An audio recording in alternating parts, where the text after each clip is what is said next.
নমস্কার, good morning, শুভ সকালের শুভেচ্ছা সবাইকে। হরে কৃষ্ণ, রাধে রাধে। দেখুন আমার উপরে আজকে আমি ছাদে আছি। দেখুন আমার বেলি ফুল কিভাবে ফুটে আছে প্রত্যেকটা গাছে। দেখুন কি সুন্দর আর গন্ধ, মানে পুরো একদম পুরো ছাদ বাগানটা একদম পুরো মোহিত করে দিয়েছে একদম।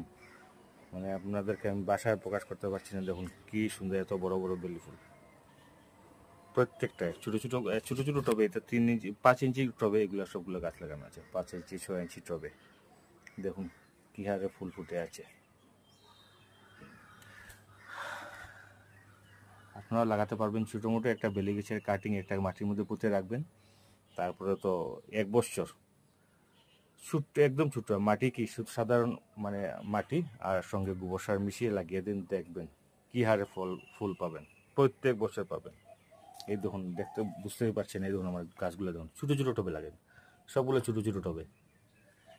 দেখুন কি হারে ফুল ফুটে আছে, অবিশ্বাসনীয়, অকল্পনীয় ফুল ফুটে আছে। অনেক রোজ ফুটে, দেখুন আমরা তুলতে পারি না, সময় পাই না, অন্য ফুলে আমাদের হয়ে যায়। আজকে এইদিকে আসলাম, এসে দিকে এত সব ফুল ফুটে আছে। ধন্যবাদ সবাই পাশে থাকার জন্য, অশেষ ধন্যবাদ।